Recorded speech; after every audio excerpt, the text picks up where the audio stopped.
오늘도 우리는 이제 바울의 두 번째 선교 여행에 대한 이야기를 살펴보려고 합니다. 오늘 우리가 17장 16절의 말씀부터 읽었지만은 우리가 17장이 전체 좀 본문의 이야기다, 스토리다 이렇게 이해하시고 보시면 좋을 것 같습니다. 여러분 17장 처음을 보게 되면 바울과 일행이 도달한 곳이 어딘가 이렇게 보게 되면은 데살로니가라고 이야기합니다. 우리가 지난주 살펴보았던 빌립보와 같이 데살로니가가 이름이 익숙한 이유는 역시 바울이 데살로니가 교회에 보낸 편지가 우리가 갖고 있는 지금 신약 성경에 있기 때문이죠. 우리가 먼저 살펴보려고 하는 내용은요, 바로 데살로니가에서의 그 바울과 선교팀의 선교 모습입니다. 그들이 그곳에 도착했을 때 제일 먼저 찾았던 것이 무엇이냐? 우리가 사도행전을 볼 때 나름의 어떤 일정한 패턴이 있다라고 말씀을 드렸었어요. 바로 그들이 방문한 지역에 회당이 있느냐 없느냐를 점검했다라고 이야기했어요. 그것이 참 중요한 것이죠. 그리고 회당이 있다는 말의 의미는 그 지역에 유대인들이 정착하며 살고 있었다라는 것도 의미한다라고 했습니다. 회당에서 그들이 무엇을 했습니까? 회당에서 랍비들이 율법을 낭독하고요, 또 율법에 대한 설명을 하게 됩니다. 그리고 그곳에 모인 유대인들은 그 율법을 갖고 서로의 삶을 나누고 토론을 하기 시작하는 거예요. 말씀의 훈련이 벌어지는 것이 회당입니다. 그리고 오늘과 같은 예배의 형식의 어떤 원형과 같은 모델이 되는 것이 바로 회당 집회의 모습이라는 거죠. 그곳에서 바울 일행이 무엇을 합니까? 우리 한번 2절과 3절의 말씀을 같이 한번 읽어보겠습니다. 17장 2절 3절입니다. 시작. 바울이 자기의 관례대로 그들에게로 들어가서 새 안식일에 성경을 가지고 강론하며 뜻을 풀어 그리스도가 해를 받고 죽은 자 가운데서 다시 살아날 것을 증언하고 이르되 내가 너에게 전하는 이 예수가 곧 그리스도라 하니. 바울이 그것에서 무엇을 합니까? 여러분 2절의 말씀을 잘 보십시오. 자기의 관례대로라고 이야기를 합니다. 이 말의 의미는 습관대로 했다라는 거예요.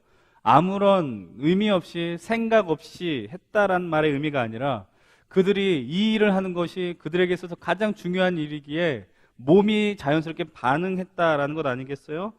그것이 무엇입니까? 바로 예수님을 전하는 것입니다. 예수가 구원자가 되신다. 예수가 우리를 위하여서 십자가를 지시고 부활하셨다. 그 복음을 그들은 전하는 겁니다. 이것이 사명입니다. 여러분 사명은 그런 것 같아요. 사명이란 건 뭘까? 반복되어져도 물론 쉽지는 않지만 그러나 어렵지는 않은 것 같아요. 그리고 슬픈 것도 아닌 것 같아요. 기쁨이 있죠. 반복하지만 그 안에 의미가 있다라는 거예요. 근데 여러분 본문을 보게 되면요, 그들이 무엇을 가지고 복음을 전하느냐? 여러분들 2절 후반부 보면 뭐라고 이야기해요? 성경을 가지고라고 이야기합니다. 성경을 가지고 전한다라고 이야기해요. 물론 이들이 전하는 성경은 오늘날 우리가 들고 있는 성경하고는 당연히 다르겠죠. 이 당시에는 신약 성경이 존재하지 않았으니까 오늘 우리가 보는 구약만이 이들이 갖고 있었던 성경을 의미하는 겁니다. 구약에 적혀있는 내용들이 뭡니까? 바로 오실 메시아에 대한 예언의 이야기들입니다. 그러니까 이렇게 설명하는 거예요. 구약에 이런 이야기들이 오실 메시아에 대한 얘기가 가득하지 않느냐. 바울은 회당에 모인 유대인들과 또 유대교에 개종한 따르게 된 이방인들이 바로 구약에 기록되어 있는 메시아는 너희들이 보았었던 바로 그 예수다라는 것을 계속해서 증명해내는 겁니다. 그리고 이 복음이 선포된 자리에 이 복음을 받고 믿고 새로운 삶을 살겠다라고 고백하는 일들이 벌어지게 되는 거예요. 그런데 우리가 이 선교 여행을 보면서 또 반복되어지는 하나의 또 형태 모습들이 있어요. 또 그것이 무엇이냐? 5절을 한 번 더 읽어봅니다. 5절 시작.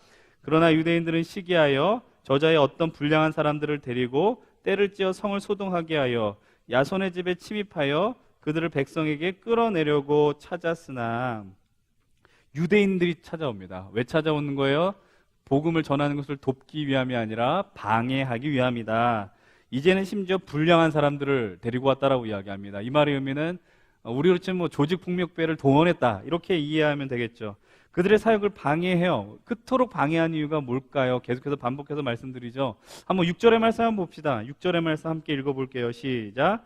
발견하지 못하며 야손과 몇 형제들을 끌고 읍장들 앞에 가서 소리질러 이르되 천하를 어지럽게 하던 이 사람들이 여기도 이르매 라고 이야기해요.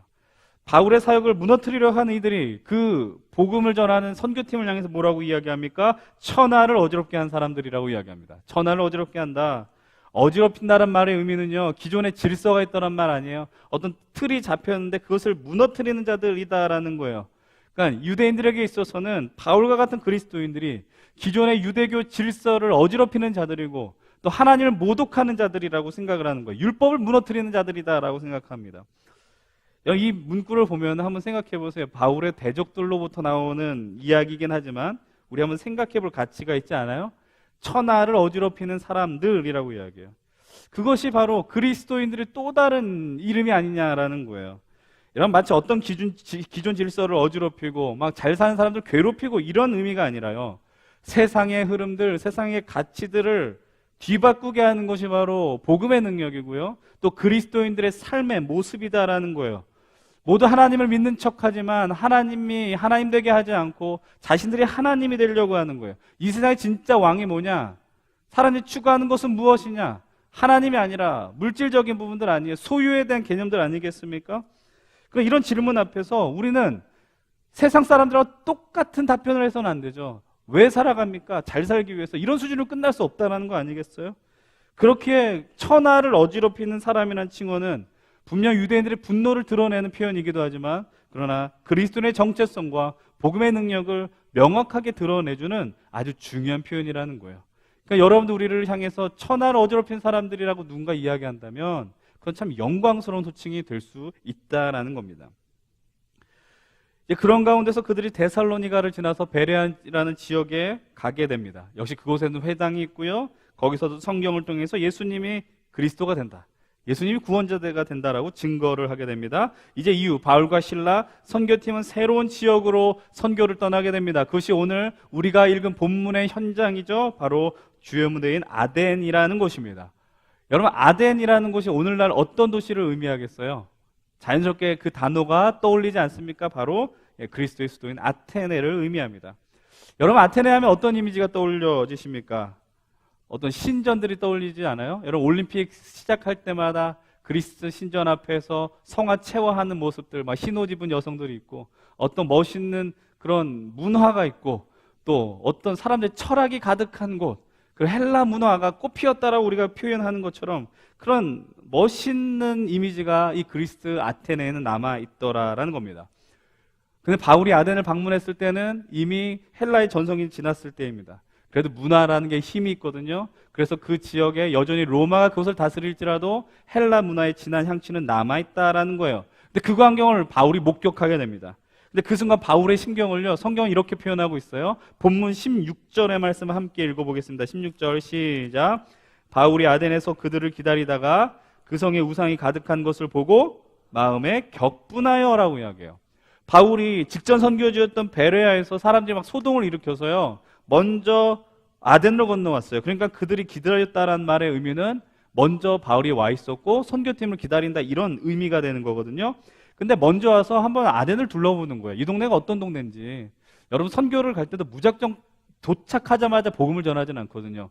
정탐한다라는 표현을 써요. 가서 이 지역이 어떤 지역인지 시장 조사를 하는 거예요, 쉽게 말하면. 바울이 그렇게 돌아다니고 있습니다. 그런데 그것을 보았더니 어떤 광경이 펼쳐져 있대요?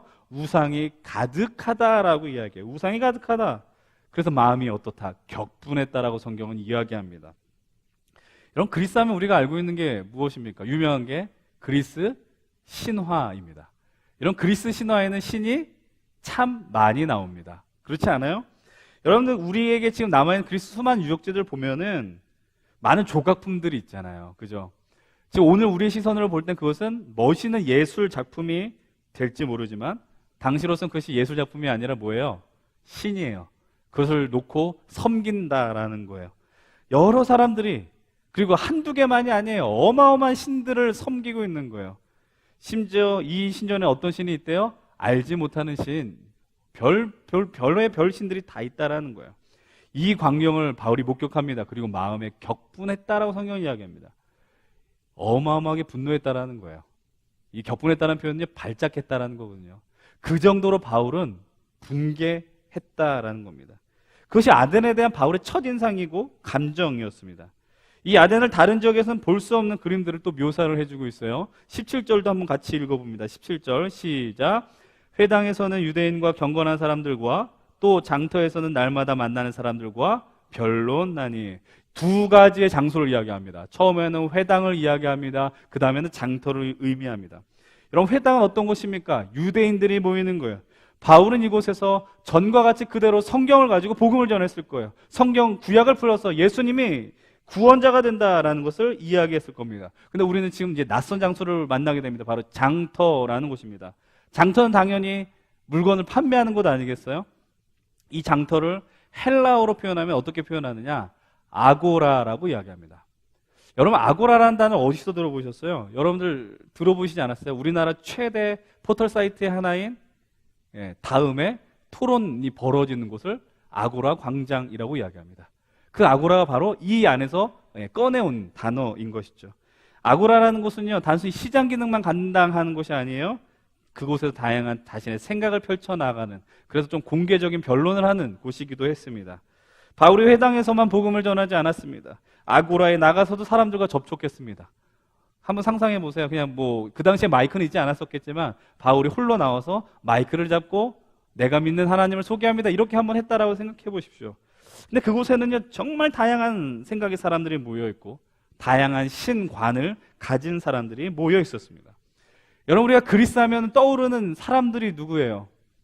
어떤 유명한 발명품 기업가입니까? 아니에요. 대부분 철학자들이 생각날 거예요. 그리스 하면 소크라테스니 아리스토텔레스니 플라톤이니 이런 철학자들이 아마 생각날 겁니다. 오늘 본문 18절에서는 우리가 도덕이나 윤리나 철학 교과서에나 접할 그 단어가 등장합니다. 그게 뭐예요?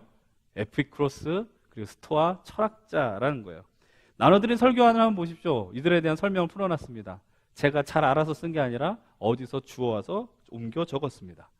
에피쿠로스 학파는 어떤 학파래요? 쾌락을 추구한대요. 쾌락을 추구하는 게 쾌락이 인간의 최고의 선이라고 이야기한대요. 근데 그들이 말하는 쾌락은 우리가 생각하는 어떤 육체적인 어떤 이 말초신경을 자극하는 쾌락을 의미하는 게 아니라 사람이 모든 고통과 죽음의 염려에서 벗어나는 마음의 그 평안이 최고의 쾌락이라고 이야기합니다. 그래서 에피쿠로스 철학자들은요, 신은 인정을 해요. 신이 있다라는 건 인정을 하는데 신이 인간의 삶에 적극적으로 개입한다라고 생각하지 않습니다. 이 말을 왜 하냐면은 이들의 신관이 어떤지를 보라라는 거예요. 이런 사람들한테 복음을 전할 때 쉽겠냐 어렵겠냐 이거 한번 생각해 보자라는 거예요. 스토아과는 어떤 입장이에요? 인간의 이성을 절대시해요. 여러분, 인간의 이성을 절대시하면 그들이 성경에 나온 거 뭐 안 믿겠어요? 이성적인 사람들이 뭘 안 믿겠냐고요? 기적을 안 믿죠. 그러니까 여러분들 어떤 거에 무시를 했어요? 부활을 무시했어요. 부활이 왜 무시당해요? 죽은 사람이 살아났는데. 여러분 지금 생각해 보세요. 여러분 이상한 사람들이에요. 세상에서 볼 때는 죽은 자가 부활했다, 이걸 믿는 사람들이거든요. 이 스토아 철학자들이 그걸 믿을 리가 있겠습니까? 받아들일 리가 있겠습니까? 그렇지 않다라는 거죠. 여러분, 이런 사람들이 이곳에, 아덴이라는 곳에, 그리고 아고라에 가득 모여 있습니다. 여러분 18절 보면 바울 향해서 뭐라고 해요? 말쟁이라고 이야기해요. 말쟁이란 말의 의미는 너 수다쟁이다라고 이야기하는 거예요. 바울의 말을 무시하는 겁니다. 잘 듣지 않으려고 하는 거예요. 그러나 또 한쪽에서는 야, 저 사람 또 신을 전하려고 하는구나 라고 생각합니다. 이 사람들이 받을 때 신은요, 유일신 개념이 아니죠. 수많은 신들 중에 하나, 그냥 또 하나의 신일 뿐이라는 거예요. 그러니까 그리스 신화처럼 등장하는 신인가 이렇게 생각하는 겁니다. 그러나 이런 상황 속에서 성경은 아덴의 분위기를 이렇게 설명해요. 19절과 20절의 말씀을 같이 한번 읽어보겠습니다. 19절 20절입니다. 시작. 그를 붙들어 아레오버그로 가며 말하기를 내가 말한 이 새로운 가르침이 무엇인지 우리가 알 수 있겠느냐. 내가 어떤 이상한 것을 우리에게 들려주니 그 무슨 뜻인지 알고자 하노라 하니. 바울의 이야기에 설득당하진 않았는데 광장에 모인 사람들한테는요, 하나의 새로운 들을거리가, 재미가 생기게 된 겁니다. 그래서 몇몇이 관심을 갖게 되는 겁니다. 그래서 바울을 데리고 아레오바고 광장으로 그를 끌고 오게 되는 거예요. 누가는 이들의 분위기, 이들의 어떤 형편, 상황들을 이렇게 설명합니다. 본문 21절의 말씀 같이 한번 읽어봅니다. 21절 시작. 모든 아덴 사람과 거기서 나그네 된 외국인들이 가장 새로운 것을 말하고 듣는 것 이외에는 달리 시간을 쓰지 않음이더라. 이 사람들의 특징이 뭐예요? 새로운 걸 정말 추구해요. 여기서도 여러분들 얼리 어답터들 있죠. 어떤 제품이 나오면 가장 먼저 구매하고 어떤 게 유행한다 그러면 가장 먼저 쇼핑몰 들어가서 클릭하는 사람들 있지 않습니까? 여러분, 우리가 요즘 이렇게 생각해요. 유행을 빨리 받아들이고 유행을 받아들이면 최신 트렌드, 뭔가 앞서나가는 뭔가 앞서 나가서 이 시대를 선도한 사람이라고 우리가 생각한다라는 거죠. 여러분들 요즘 보십시오. 음원 발표하면요, 뭐 누가 음원을 몇 시에 발표한다, 꼭 발표하면 뭐 밤에 발표해요. 정오가 아니구나. 자정에 발표하고, 뭐 밤에 클릭을 얼마나 하는지 모르겠지만, 그럼 그 밤에 한번 1위 하는 겁니다. 근데 1위 하는데 요즘 1위가 어떻게 돼요? 뭐 길어봤자 일주일 하나 모르겠어요. 여러분들 근데 요즘은 빨리빨리 되는데 생명력 있는 게 별로 없지 않습니까? 한번 생각해 보세요. 새로운 거가 생명력이 있는 거예요? 새로운 거가 좋은 거예요? 여러분 중요한 건 뭐냐면 새로운 게 좋은 게 아니라 진짜가 좋은 거거든요. 어떤 의미인지 아시겠죠? 내가 새 옷을 입고 새 트렌드를 내가 다 장착하고가 아니라 진짜를 갖고 있는 거. 그러니까 우리가 오늘 이 자리에 왜 있습니까? 진짜를 붙들고 있기 때문에 있는 거예요. 그 진짜를 우리는 무엇이라고 이야기해요? 진리라고 이야기를 하고 우리 그 진리 되신 분을 예수 그리스도라고 이야기해요.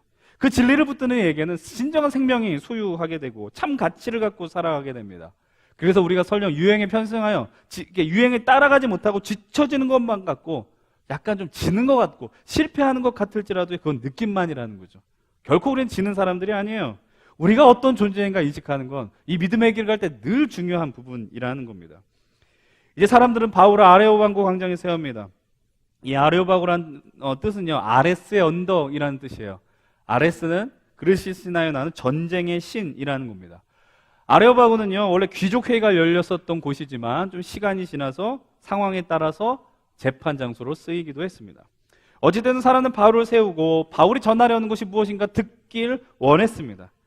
그들에게 새로운 지식인 거거든요. 예수님의 이야기는 심지어 죽은 자가 다시 살아났다. 어마어마한 일 아니겠어요? 궁금해요. 재밌어요. 그래서 한번 바울에 네가 한 얘기하면 또 들려줘라 라고 요청하는 겁니다. 근데 바울이 어떻게 시작을 합니까?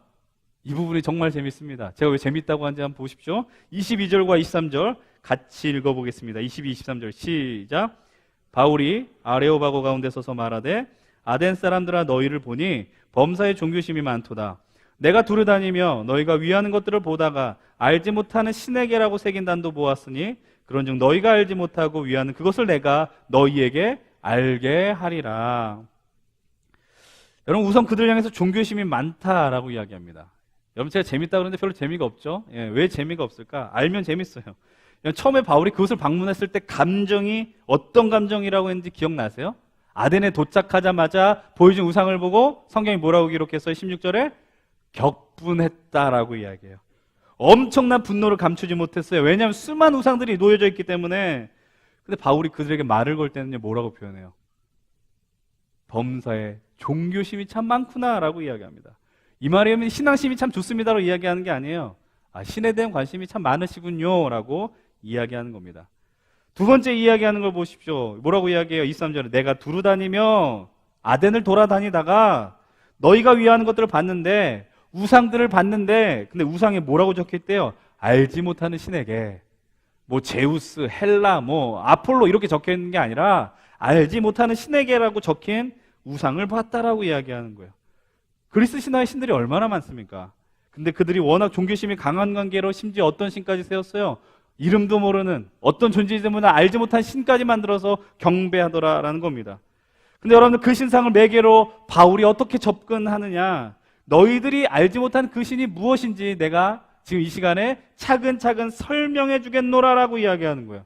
내가 믿는 하나님을 소개하겠다라는 거예요. 내가 믿는 하나님이 너희들이 아는 그 수많은 신들 중에 하나라는 것을 이야기하는 게 아니라 오직 유일한 하나님이시고 내가 왜 그분을 따르는고 내가 왜 그분을 사랑할 수밖에 없는지를 이야기하겠다라고 지금 이야기하는 거죠. 여러분 그런데 이 바울의 설교 내용 24절부터 나온 설교 내용을 보면 이전에 나왔었던 사도행전의 이전에 나왔었던 설교 그리고 이후에 나왔던 설교하고는 전혀 모양이 다르더라라는 겁니다. 이전 이후에는 어떤 게 나오는지 아세요? 지금 다 읽을 시간은 없으니까 간단하게 이야기하면 이전 이후에는 예수 그리스도의 십자가, 예수 그리스도의 부활에 대한 얘기를 상당히 많이 이야기합니다. 예수께서 왜 우리를 위하여 죽으셨고 그분이 왜 이 땅에 오셨고 이 이야기에서 상당히 많이 하려 합니다. 근데 이 아덴에서의 설교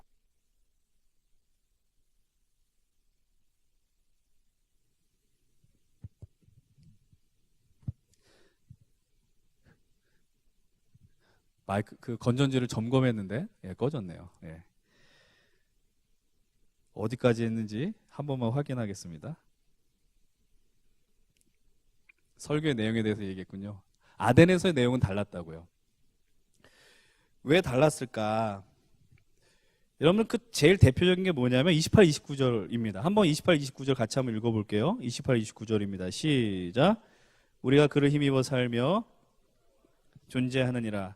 너희 시인 중 어떤 사람들의 말과 같이 우리가 그의 소생이라 하니 이와 같이 하나님의 소생이 되었은즉 하나님을 금이나 은이나 돌에다 사람의 기술과 고안으로 새긴 것들과 같이 여길 것이 아니니라. 여기서 보면은 28절에 뭐라고 이야기해요? 너희 시인 중에 어떤 사람의 말과 같이라고 표현해요. 이 말의 의미는 너희들 이 헬라 땅에서 이 아덴에 모인 사람들이 알고 있는 시 그 한 구절을 인용해서 하나님을 소개하고 있는 거예요. 그러니까 그들의 문화와 이 복음을 접목시켜 소개하는 거죠. 이 정도 되려면 참 어느 정도 실력이 있어야 되는 거예요. 바울의 내공이 느껴지는 대목이에요. 어찌되었든 이 이야기 앞에 결국 사람들이 반응을 나타냅니다. 이 반응이 참 중요합니다. 32절로부터 34절의 말씀을 함께 읽어보십시오. 32절로 34절 시작. 그들이 죽은 자의 부활을 듣고 어떤 사람 조롱도 하고 어떤 사람은 이 일에 대하여 내 말을 다시 듣겠다 하니 이에 바울이 그들 가운데서 떠나며 몇 사람이 그를 가까이하여 믿으니 그 중에는 아레오바고 관리 디오누시오와 다말이라는 여자와 또 다른 사람들도 있었더라. 바울의 어떤 고백과 변론과 논쟁 앞에서 다양한 반응이 존재합니다. 하나님이 이런 하나님이다. 창조주의 하나님이시다. 하나님은 시간에 구애받지 않으신다라는 이야기를 했을 때 어떤 사람들은 조롱합니다. 아까 이야기했잖아요. 스토아학자들 이성을 받아들일 수 없다고요. 어떻게 그런 존재가 있을 수 있느냐라는 거예요. 근데 또 어떤 사람들은 그 자리에서 바로 예스하지 않습니다. 대신 이렇게 이야기합니다. 한 번 더 들려주십시오. 당신이 이야기하는 거 한 번 더 듣기 원합니다라고 이야기합니다. 그리고 또 어떤 사람들의 반응은 그 즉시에 바울의 이야기를 받고 회심하여 예수의 제자로 살기를 결단하게 됩니다. 여러분 이 반응은 오늘 시대에서도 동일하지 않습니까? 오늘 우리가 살아가는 시대 속에서 여러분 기독교에 대한 이야기를 여러분 원하든 원치 않든 할 때가 있습니다. 그때 여러분들 사람들이 가장 냉소적으로 반응하는 부분은 무엇입니까? 아까 전에도 제가 말씀드렸습니다. 기적에 대한 부분입니다. 어떻게 죽은 자가 다시 일어나느냐라는 거예요. 처녀가 어떻게 아이를 뵐 수 있느냐라는 거예요. 어떻게 바다가 마른 땅으로 갈라질 수 있느냐라는 것이죠. 어떤 이들에게 복음을 전하려고 할 때는요, 바로 받지는 않지만 그러나 계속해서 관심을 표명하는 사람들도 여러분 분명 보셨을 것입니다. 여러분 우리가 사도행전 17장의 장면은요, 오늘 우리 시대, 이 시대를 살아가는 우리의 모습과 또 우리의 이 이야기를 듣는 사람들의 모습과 별 다르지 않다라는 것을 기억하셔야 됩니다. 우리가 단기 선교를 앞두고 사도행전 말씀을 나누고 있습니다. 그래서 말씀의 적용점 여러분들이 생각할 때는 선교에 대해서만 국한되었다라고 생각하는 분들이 계실지 모르겠어요. 좀 그래서 나는 좀 다양한 설교를 듣고 싶은데 나는 좀 다른 이야기를 듣고 싶은데 좀 불편한 마음을 갖지 않을까라는 걱정도 됩니다. 그러나 단순히 선교를 하고 전도를 한다 그런 접근으로 얘기를 하려는 것이 아닙니다. 우리가 오늘 이 시대 속에서 예수를 믿고 살아가게 될 때 여러분들이 원하든 원치 않든 우리들은 반드시 증인의 삶을 살아갈 수밖에 없습니다. 여러분 증인이 무엇입니까? 증인은 바로 보고 들은 것을 말하는 자들입니다. 바로 사도들과 같이 내가 보고 들은 것을 말하지 아니할 수 없다라고 선언하는 인생들인 것이죠. 여러분 보고 들은 것이 무엇입니까? 예수 그리스도의 사랑입니다. 주님의 은혜입니다. 여러분 그것을 경험하게 되면 사랑을 받게 되면 그것을 표현할 수밖에 없게 됩니다. 여러분들은 인간에게도 받은 은혜가 있으면 여러분들 전화 한 통이라도 앉지 않습니까? 문자 한 통이라도 앉지 않습니까? 고맙다고 감사하다고 주님이 우리를 향해서 베풀어 주신 그 사랑 그런 것과는 비교할 수 없는 것들이죠. 여러분 그래서 루디아와 같이 그 은혜를 흘려보내는 경우들도 있어요. 우리 집에 와서 유하십시오라고 요청하는 사람들도 있고요. 또 내가 만난 하나님을 누군가에게 소개하는 이들도 분명히 있습니다. 여러분 제가 오늘 말씀에서 나누고 싶은 건 바로 이것입니다. 바울이 어떻게 복음을 전하느냐라는 거예요. 바울이 어떻게 증인의 삶을 살아가느냐라는 거예요. 이것을 조금 어떤 단어로 표현하면 이렇게 표현할 수 있을 겁니다. 바울의 선교 전략입니다. 바울의 전도 전략은 어떠냐라는 거예요. 우리가 아덴의 장면에만 너무 집중한 나머지 이전의 장면을 좀 망각한 것처럼 보여집니다. 그래서 다시 꺼내려고 하는데 오늘 우리는 바울의 데살로니가에서의 모습과 아덴에서의 모습 두 가지를 보여드렸습니다. 왜 보여드렸어요? 비교하라는 거예요. 여러분 생각하면서 보십시오. 여러분들 두 장소에서 차이 나는 게 뭐예요? 우선 둘 다 회당이 있긴 있었지만 회당에서 복음을 전하는 모습과 아고라 광장에서 아레오바고 광장에서 전하는 모습은 완전히 다르다라는 거예요. 회당에서는 그는 무엇을 갖고 복음을 전합니까? 성경을 갖고 이야기합니다. 여러분들 성경을 가지고 복음을 그런데 아덴에서는요 성경을 가지고 복음을 전했다는 이야기가 등장하지 않습니다. 예수님을 전하는 모습이 똑같아야 되지 않겠어요? 예수님을 전할 때 성경 말씀을 붙들고 이 예언의 말씀을 붙들고 전하는 게 당연한 거 아니겠어요? 근데 왜 다른 거예요? 이율 배반적인 모습입니까? 그러나 여러분, 이것은 바울의 지혜로움을 의미하기도 하고 그가 선교를 감당할 때 나름의 분명한 철학과 전략을 갖고 임했다는 것을 우리는 여기서 발견해야 됩니다. 회당은 어떤 곳입니까? 유대인들이 모인 곳이고 유대교로 개종한 사람들이 모인 곳이 바로 회당입니다. 그럼 그들에게 성경을 통해 예수 그리스도의 이야기를 전하는 건 전혀 어색한 일이 될 수 없습니다. 왜냐하면 유대인들이 되기 위해선, 유대인의 문화를 알기 위해서는 그들은 어떤 걸 중심으로 사는 거예요? 율법 중심의 삶이에요. 구약 성경을 붙들고 산다고요. 그러니까 구약 성경에 대한 사전 지식이 분명히 있기 때문에 구약의 예언자들에 대한 이야기를 듣는 게 회당에선 전혀 어색한 그림이 아니라는 거죠. 여러분, 제가 여기서 만약에 성경이 아니라 불경을 갖고 얘기한다고 생각해 보십시오. 불경에 몇 장에 뭐가 있고 나무 아미타불 하고, 그럼 여러분 저를 어떻게 보겠어요? 미쳤다고 생각하지 않겠어요? 반대로 제가 저기 어디 법당 가가지고 성경책을 펴서 1장 1절, 창세기 1장 1절 이렇습니다라고 이야기한다면 그 사람들이 어떤 시선으로 보겠습니까? 여러분, 근데 아덴의 광장은 어떻습니까? 정말 다양한 사람들이 모여있어요. 뭐 에피크로스 학파, 뭐 스토아 학파, 뭐 그들은 우리가 믿는 신의 개념과 다르다고 그랬잖아요. 그들에게 있던 신은 방관하는 입장 아니에요? 스토아 학자들은 신이 어딨어? 범신론이에요, 범신론. 당신에도 신이 있고 내 안에도 신이 있고 저기 나무에도 신이 있고, 이게 스토아 학파의 모습이라는 거죠. 근데 그런 사람들한테 예수님이 하나님의 아들이고 그분이 우리를 위해서 십자가를 지셨고 이런 얘기가 먹힐 리가 있습니까? 들어 먹힐 리가 없다라는 거예요. 그래서 바울이 어떻게 접근해요? 상황을 가지고 이야기해요. 그들의 상황을 이야기해서 하나님이 어떤 분인지 23절의 말씀 뭐라고 그래요? 그들의 현실 앞에 놓여진 신을 갖고 이야기하지 않습니까? 알지 못하는 신이라고 하는 신이 너희들에게 있던데 내가 이 신이 무엇인지 너희들한테 이야기를 해줄게라고 지금 이야기하는 거예요. 여러분, 우리가 바울의 모습이 여기서 다르고 저기서 다르고 비난할 수 있겠어요? 그렇지 않아요. 우리 삶에서도요, 회당에 서 있을 수 있는 순간이 있는데 한편으로는 이 아레오바고 광장에 서 있게 되는 경우도 있어요. 심지어는 교회 안에 있는데도 회당이 아니라 아레오바고 광장에 있는 것처럼 느껴질 때가 있다고요. 교회는 다니지만 말씀 모르는 사람들 앞에서, 교회는 다니지만 회심하지 않은 사람들 앞에서 설교할 때 벽 보고 얘기한 느낌이 될 때도 있다라는 것이죠. 여러분, 근데 우리가 사회생활 하게 되면 회당의 모습보다는 아레오바고 광장에 서는 경우가 상당히 많지 않습니까? 여러분 생각해 보시죠. 여러분들이 직장이나 여러분 사랑하는 친구에게 그 친구가 너무 힘들어 보이는 거예요. 인생의 찌듦이 경험되었어요. 그래서 내가 그를 사랑하니까 내가 받은 은혜, 내가 경험한 하나님의 사랑을 알려주고 싶은 거예요. 그래서 그 친구에게 와보라고, 그래서 불러다 앉히고 10분, 20분 동안 성경을 펼쳐놓으면서 하나님이 태초에 이러이러 하셨고 예수께서 이러이러한 활동을 하셨고 10분, 20분 동안 설명해 보십시오. 그걸 바로 받아들일 사람이 있어요? 그거 받아들이는 사람이 이상한 사람이에요. 기겁하지 않겠습니까? 여러분들이 다시 한번 또 오라 그러면 다시는 안 간다 그럴 거 아니에요? 그 모습이 잘못됐습니다라고 얘기하는 건 아니에요. 그런데 지혜가 필요한 거죠. 지혜로움이 필요하다라고요. 여러분, 제가 두 모습을 이렇게 비유해 봅니다. 여러분, 야구 투수를 보면 던지는 공 크게 두 가지로 나누지 않습니까? 바로 직선으로 던지는, 그냥 바로 꽂아버리는 직구가 있습니다. 회당에서 복음을 전하는 모습은요, 직구를 던지는 모습이에요. 근데 이 아레오바고 광장에서 공을 던지는 투수는 어떤 공을 던지는 거예요? 직구가 아닌 변칙적인 투구인 변화구를 던지는 겁니다. 변화구를 던지다 복음의 내용이 훼손이 되는 거예요? 그렇지 않습니다. 바울은요, 고린도전서에서 자신의 이런 모습을 아주 분명하게 표현해 줍니다. 고린도전서 9장 19절로부터 23절, 좀 길지만 우리 함께 한 목소리로 읽어보십시다. 시작. 내가 모든 사람에게서 자유로우나 스스로 모든 사람에게 종이 된 것은 더 많은 사람을 얻고자 함이라.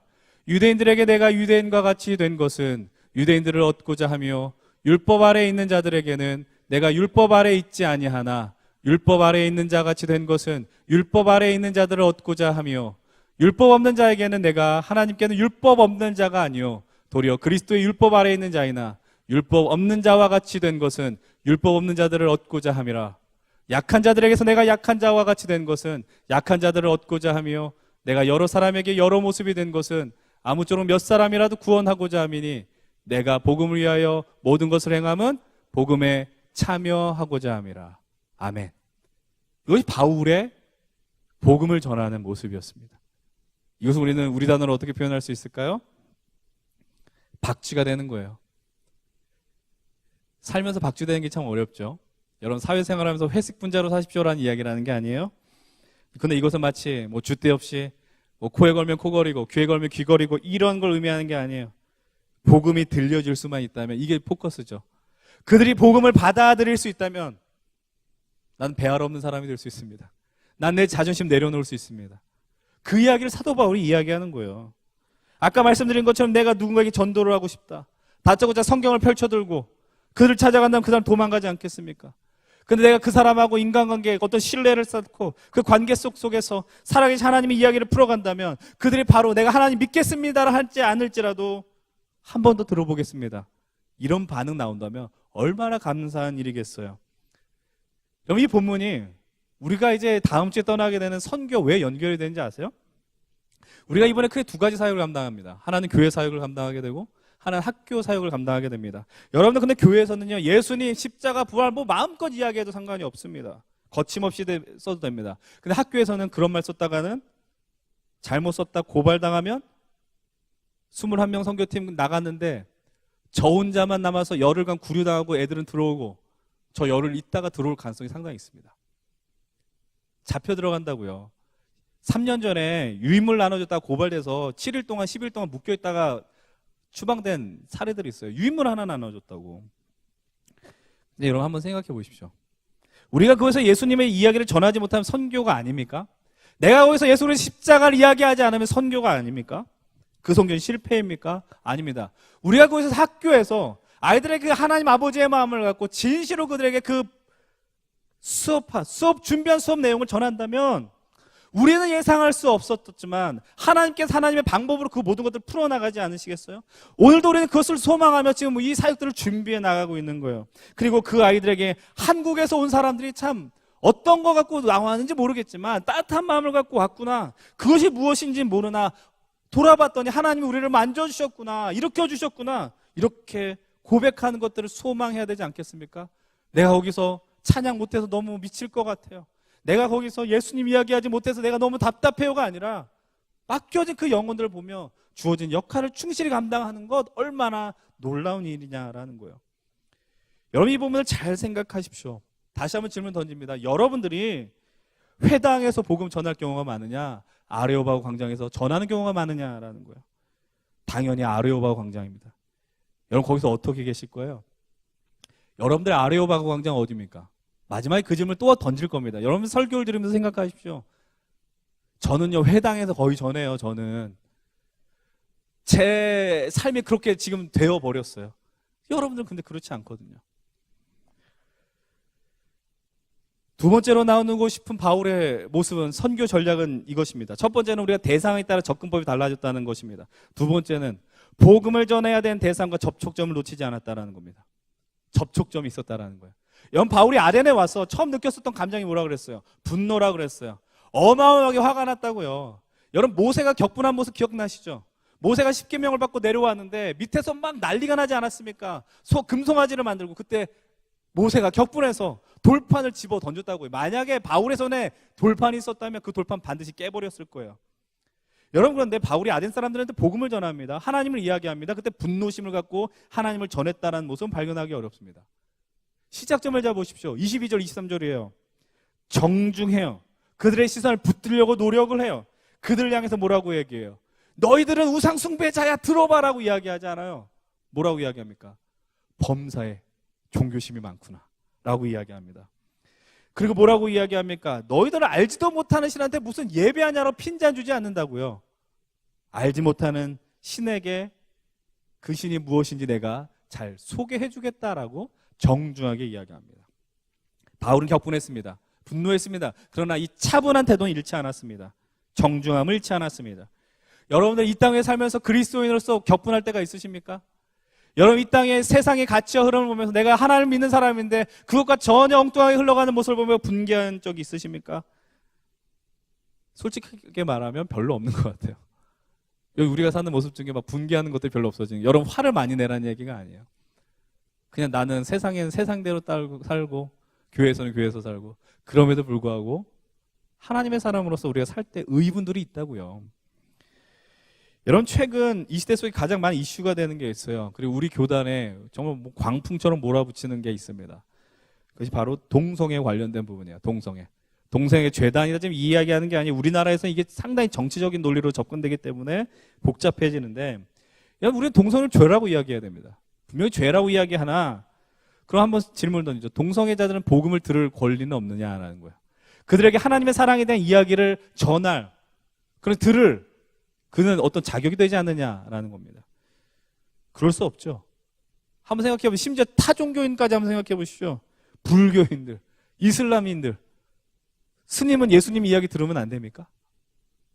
저기 뭐 우리 네팔 가는데 힌두교 지금 믿고 있는데 그런 힌두교 사람들이니까 쟤네들은 밀어내고 교회 온 애들 너희들 잘 왔어 이렇게만 합니까? 어떤 이단들은 막 이런 걸 뭐라면 강제개종 한다고 이야기하더라고요. 강제개종. 그러니까 여러분들, 우리가 억지로 막 때리면서 하는 거 문제가 있겠지만, 그들이 다른 종교 갖고 있다고 해서 하나님의 사랑 들을 자격이 없어라고 우리가 스스로 제한할 수 없다라는 거죠. 그들도 들어야 됩니다. 근데 여러분, 그들에게도 그것을 들려주려고 한다면 우리에게 필요한 모습이 뭐예요? 무례해서는 안 돼요. 교만해서는 안 돼요. 여러분, 때 어떤 현실을 보면 분노할 수 있어요. 격분할 수 있어요. 하나님 이거 싫어하셔. 판을 엎어버리고 싶을 때가 있다고요. 여러분, 그럼 지금 봉은사 가셔서 봉은사의 가장 큰 불상을 한번 넘어뜨려 보시겠습니까? 당장 뉴스에 나올 거예요. 잠실교회 다닌다고 얘기하지 마세요. 여러분, 그렇게 살아간다면 주변에 사람 없을 거예요. 여러분들 그런 사람 있죠. 나 한 성격해. 나도 성깔이 있어. 이렇게 하는 분들이 있죠. 근데 여러분, 그 성격을 다 부리면 어떤 일이 벌어지는지 아십니까? 주변에 사람들이 다 떠나게 되어 있습니다. 얘기하고 싶어도 얘기할 사람이 없어요. 복음을 전하고 싶어도 복음을 전할 사람이 없다라는 겁니다. 지난주에 제가 얘기했지만 아무리 좋은 얘기를 해도요, 사람들이 변화될 가능성이 정말 적어요. 아무리 좋은 이야기를 들려줘도 그 사람이 바로 변해요? 절대 변하지 않습니다. 근데 우리가 그럼에도 포기하지 말아야 될 것은, 이 사람이 이걸 듣고 당장 변해 이걸 원하는 게 아니라 계속 듣다 보면, 로마서 10장 말씀 뭐라고 해요? 믿음은 들음에서 난다라고 이야기해요. 그들에게 이 이야기를 계속 듣게 되면 어떤 삶 속에서 포인트에서 변화될 수 있는 하나의 계기가 있다라는 거죠. 그래서 우리는 지난주 루디아의 모습을 통해서 봤어요. 주께서 마음을 열어주셨다라는 거예요. 주님의 마음을 열어주시는 거죠. 우리가 우리의 감정만으로 이 중요한 것을 다루려고 한다면 그것을 들어야 한 사람들에게 그것을 듣게 하는 것을 막게 하는 장애물이 될 수 있다라는 겁니다. 우리가 그 접촉점을 상실시키는 악역을 맡을 수 있다는 거예요. 심지어 이 믿음의 공동체 안에서도 충분히 벌어질 수 있습니다. 누군가 나를 힘들어라고 이야기합니다. 내가 너무 인생이 어려워라고 이야기합니다. 근데 옆에서 한다는 말이 네가 어쩐지 좀 요즘 기도 안 하더라라고 이야기한다면 그게 무슨 소리라는 거예요. 나 힘들다고 얘기한 사람한테 너 요즘 예배 몇 번 빠졌냐? 예배는 빠지지 마요. 좀 지각 좀 하지도 말고. 그러나 그게 보이더라도 그 사람 앞에 대고 너 기도 얼만큼 했어? 이렇게 묻는 거는 옳지 않다라는 거죠. 여러분, 요즘도 아마 있는 걸로 알고 있습니다. 요즘 제가 명동을 안 가봐서 모르겠는데 명동 나가면 또 어떤 꼭 계시죠? 빨간 조끼 입으시고 다니는 분. 예수천당 불신조. 여러분, 과거엔 그런 메시지를 긴급하게 필요한 때가 있었고 지금도 그것이 필요로 하는 때가 분명히 있습니다. 근데 그 모습을 보면 도전받았던 사람들도 있습니다. 근데 지금은 사람들이 어떻게 받아들여요? 무례한 기독교의 전형으로 받아들인다고요. 시끄럽다고 이야기를 해요. 시대가 바뀌었거든요. 나에게 종교를 강요하지 말라라고 얘기해요. 근데 이런 일이 왜 벌어지냐? 왜 좀 이게 우려가 되는 일이냐? 접촉점을 자꾸 상실시켜버린다고요. 요즘 이 시대 속에서 교회 젊은 사람들이 자꾸 떠나는 이유는 무엇입니까? 자꾸 내 얘기 안 듣는다고 얘기하는 거예요. 교회에서 우리가 원하는 거 뭐 들을 생각 안 한다고 이야기하고, 그렇게 하니까 자꾸 접촉점들이 사라지는 거 아닙니까? 여러분, 아까 마찬가지로 여러분 누가 예수님 전하고 할 때 바로 다짜고짜 옆에 앉고 너 예수천당 불신족 들어봤어? 이렇게 해보십시오. 그 사람이 교회를 보겠습니까? 그 사람이 기독교를 받아들이겠습니까? 여러분, 귀한 복을 우리가 갖고 있는데 왜 귀한 복을 왜 이런 수준밖에 다루지 못하느냐라는 거예요. 물론 사람이 죽어가는 긴급한 상황엔 바로 복음을 전해야 됩니다. 병상세례도 그래서 이루어지는 것이죠. 그러나 우리가 살면서 여러분들 복음을 전하고 싶은 사람이 분명히 있을 겁니다. 내가 전도하고 싶은 대상이 있을 겁니다. 그건 가족이 될 수도 있고 내가 사랑한 친구가 될 수도 있을 것입니다. 그렇다면 여러분, 그 사람과의 접촉점을 놓치지 마십시오. 대화를 하려고 애쓰십시오. 그 사람의 만남의 그 부분을 놓치려고 하지 마십시오. 섣불리 움직이고 어리석게 움직였다가 모든 것을 잃어버리는 우를 범할 수가 있습니다. 여러분들 기억하십시다. 우리가 정말 잘나서 이 자리에 있어요? 아닙니다. 남들보다 탁월해서 내가 예수님을 누구보다 먼저 알았던 것이 아닙니다. 전적으로 하나님의 은혜입니다. 너무 감사하고 감격스러워서 내가 이 은혜를 나누고 싶다가 우리의 자연스러운 반응이라는 거예요. 왜 선교를 가겠어요? 왜 70만 원, 80만 원, 100만 원에 가까운 돈을 왜 써야 되느냐라고요. 여러분들 그냥 새 거 받아들이면 되고 새로운 트렌드에 쓰면 되는 것을. 받은 은혜. 왜 헌금을 드려요? 왜 여러분들 이 시간을 드려요? 왜 여러분들 젊음을 왜 낭비하냐고요? 받은 은혜가 있기 때문이죠. 그래서 오늘 우리들에게는 바울이 말씀을 전하는 것과 같은 아레오바고 광장이 반드시 존재합니다. 오늘 여러분들에게 주어진 그 광장은 어디입니까? 좀 의아스럽겠지만 우리 잠실교회가 될 수 있습니다. 우리 공동체, 우리 목장이 될 수 있고요. 그래서 여기서는 우리가 좀 직구 스타일로 복음 전해야 됩니다. 리더들이, 목자들이 여전히 불신하는 그 일을 향하여서 직구로 예수님의 이야기를 전해도 괜찮습니다. 그러나 변화구를 던질 곳이 더 많지 않아요? 그 변화구를 던져야 하는 아레오바고는 어디입니까? 직장일 수 있고 가정일 수 있어요. 우리가 가게 되는 선교지일 수 있어요. 그냥 선교지는 제가 지난번에 무드장 시몬의 집 이야기할 때 선교지가 더 쉽다 그랬죠. 더 쉬울 수 있어요. 우리의 근데 그 상황은, 현실은, 내 가정은, 직장은, 내 가까운 사람들은 어려워요. 요즘과 같은 시는 더 어렵다고요. 지난번에 일터와 관련된 설교를 준비했을 때 선물 가운데 가장 믿음으로 사는 것 가운데 어려운 게 뭡니까? 그리스도인으로 경험하는 가장 큰 어려움은 뭡니까? 기독교에 대한 조롱입니다. 비난들입니다. 이 시대에 내가 어떻게 예수님을 믿는다고 이야기해야 될지 모르겠습니다. 상당히 많이 나왔어요. 쉽지 않죠? 여러분, 근데 포기할 수 없습니다.